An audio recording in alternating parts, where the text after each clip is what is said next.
President Obama is responding for the very first time to questions about the controversial $400 million cash payment to Iran.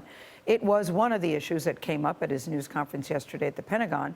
The president also discussed America's new airstrikes against ISIS in Libya. Major Garrett is at the White House with the president's pushback against Donald Trump and other critics. Major, good morning. Good morning. President Obama called talk of ransom paid to Iran for U.S. hostages a transfer that was carried out in big bundles of non-U.S. currency, the stuff of spy novels. The president said it was actually much more boring than that. Money that was owed to Iran in the first place and simply couldn't be transferred any other way.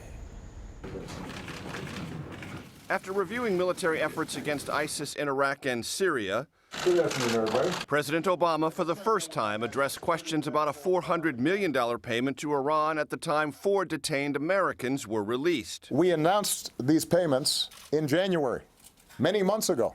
There wasn't a secret. This wasn't some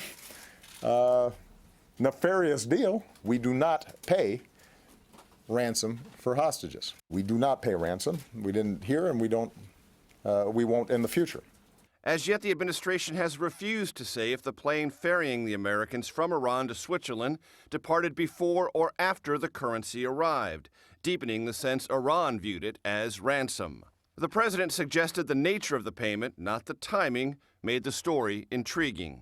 Maybe because it kind of feels like some spy novel or, some, crime novel, because cash was exchanged. The reason cash was exchanged is because we don't have a banking relationship with Iran. In the fight against the Islamic State, Mr. Obama said the tide is turning. ISIL has not had a major successful offensive operation in either Syria or Iraq in a full year. But the president took painful note of ISIS-inspired terror attacks in Europe and at home. As we've seen, it is still very difficult to detect and prevent lone actors or small cells of terrorists who are determined to kill the innocent and are willing to die.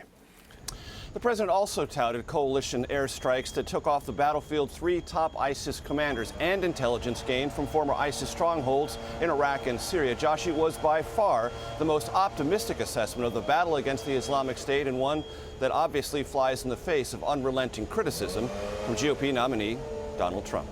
Major Garrett, thank you for that.